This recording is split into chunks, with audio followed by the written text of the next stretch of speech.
Erik Brannstrom was the 15th overall pick in the draft not too long ago.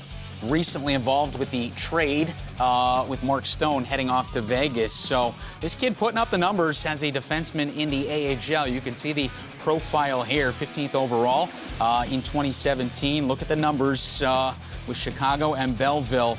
Lots your expectations of this guy and playing tonight as the Sens play host to St. Louis. Well, let the debate begin, because there's a lot of debate out there about Erik Brannstrom and exactly where it's at. I can tell you I've spoken to a lot of players in the American League that have played against him, and they really think he's very, very good. He has been dynamic down there. He's not the biggest guy, but offensively with the puck, very gifted. Is he going to be Erik Karlsson? Way too early to say anything like that. But he has some specialness to his game. Is it going to translate right away, right now, at this time? I don't think so. I really don't. I'm a little bit surprised they're bringing him up, and yet I understand at the same time, you want to let the fans know what some of the repercussions are from the moves, and specifically what some of the potential great things could be down the road. I still think it's down the road a little bit for Erik. It doesn't hurt to get him in the game. Let him feel it, taste it, touch it, help him prepare himself over the summer next year, Tangs. You know all about this, just that value of being to your first camp, playing in your first game. So I'm a little surprised he's playing already. All right, we can't judge him on the ice just yet, but how about we judge the arrival here?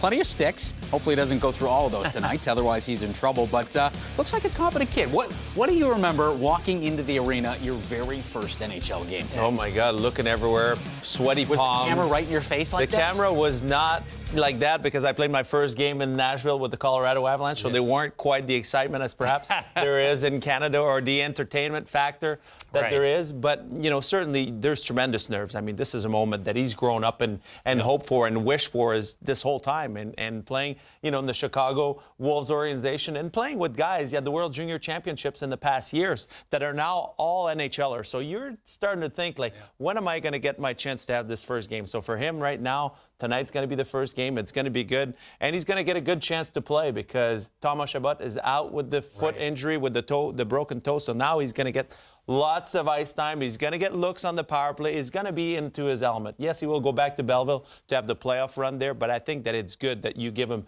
minutes to let him feel. So next year, and when he trains this summer, he knows what he's got to prepare for. Yeah, I think from that perspective, it could be real beneficial. At the same time, I think it's a tremendous amount of pressure just being involved with a name like Mark Stone, being traded for a guy like that.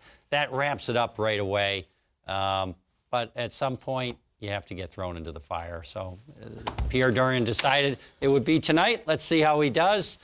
Be patient. Give him time to develop. I think he's going to be a heck of a player down the road. My heart's racing just hearing about these stories about an NHL debut. I don't know.